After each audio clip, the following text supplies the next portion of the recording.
Yeah, and also in the metaverse, or that digital identity, a lot of refugees from different countries, they didn't have those, they don't have a passport to show. I mean, when they're traveling, I mean, I've seen when Palestine, Israel, what happened, Syria, they didn't have the passport to show. At least blockchain based identity can be easily seen, or it cannot go away. So I Sure. feel it can also help humanity in some or the other way. Exactly. No. We have a lot of business cases and also humanitarian cases. So can help in terms of logistics, in terms of causes. And it's also interesting, just to recall you, is we have a lot of interesting models now that are raising. For example, we have the move to earn, the donate to earn, or the Play play. to earn, yeah, right. Later, but an important model I was thinking about last day, why to not create, and again, we throw here another idea for the founders, is why to not create something that's help to earn. So let us create something that helps you to monetize cryptos by helping others. So you connect more people, and those people have a need. You have someone Wow, willing to help. that's amazing. Yeah. That would be, imagine you can change the world, because if a person does not help others because of religion or because of morality, at least he's motivated by money. So if that would work, at least for the 10% of humanity, we have solved the majority of our problems. So it's definitely would be interesting, definitely, to see something like this. Yeah, I mean, nobody, I don't know about people thinking, they're thinking either you can take care of your health, walk and earn, or, do these fitness things, or play to earn. But nobody's thinking in that, way, that humanitarian way.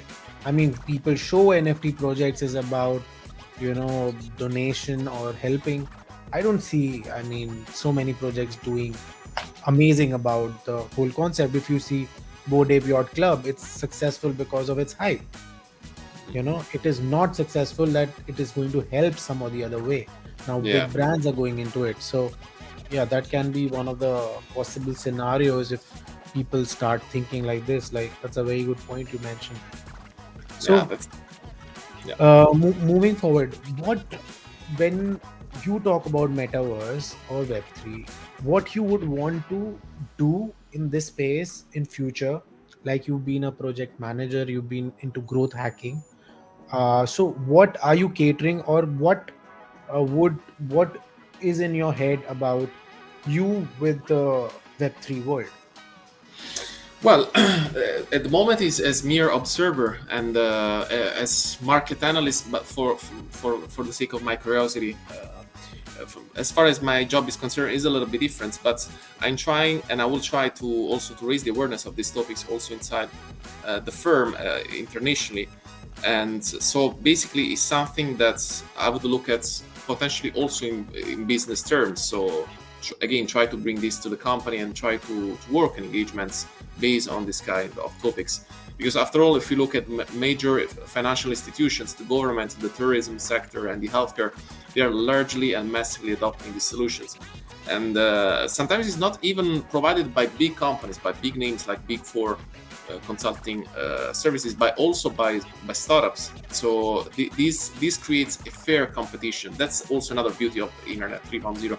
There is no giant. There is no how can I say monopoly. So now we have equal and fair.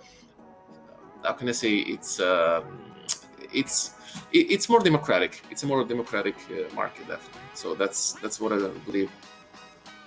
And So I yeah, see I myself. feel, yeah, go ahead. Yeah, so I see myself definitely in this context somehow to touch these topics and to be hands-on um, as uh, as consultant.